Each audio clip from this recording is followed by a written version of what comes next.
सुन सुन मानवगण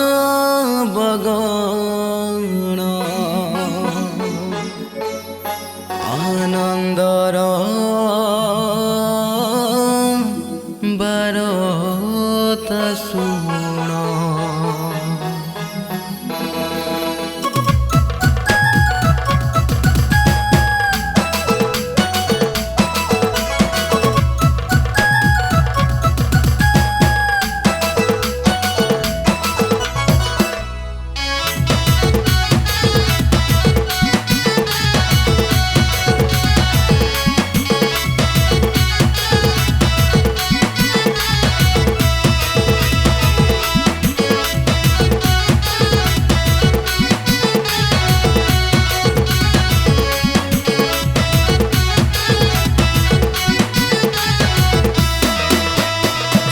सुन मानवगण आनंदर वार्ता सुन।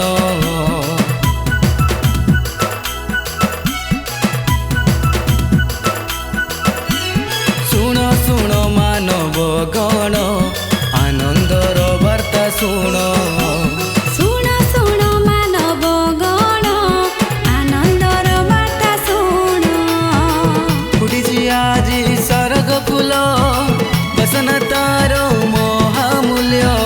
कुआ कुआ देख शुभुछि स्वर भेटी जिमा सतांकर आइज। देखो देखो भाई गुहाल कुंडे आम त्राणकर्ता जन्मिले। सुन सुन मानवगण आनंदर वार्ता सुन।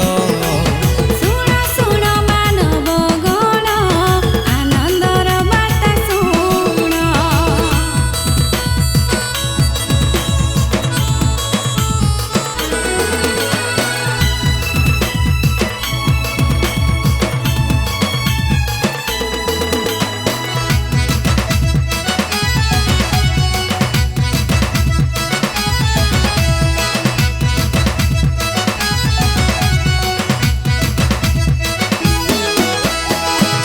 राजा शिशु बेसे जन्मिले बेथली में। सुन कुंदुरु गंध करस भेटी देले तीन पंडिते।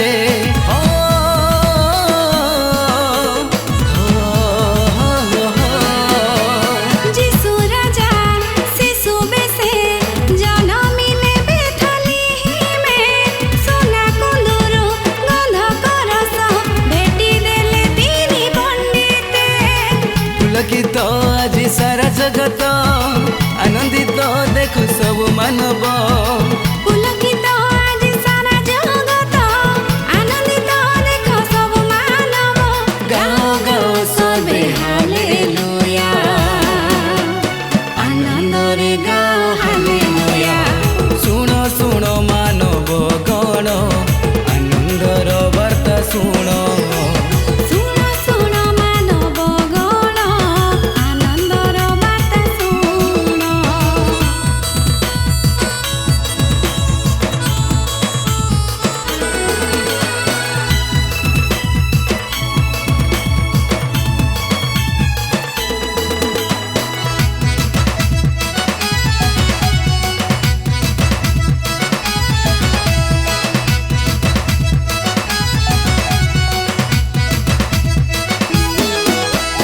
बजारे भाई बाई दो बाजा नाची झुमी आनंद नेबा। आसिछि शुभ बारता नेई कंपुछि जगत सारा। हो हो बजारे भाई बाई दो बाजा नाची झुमी आनंद नेबा। आसिछि शुभ बारता नेई कंपुछि जगत सारा। मुद्रण करता मोधर करता से मोहर मुक्ति दाता। मुद्रण करता मौधार करता से मोहर मुक्ति दाता।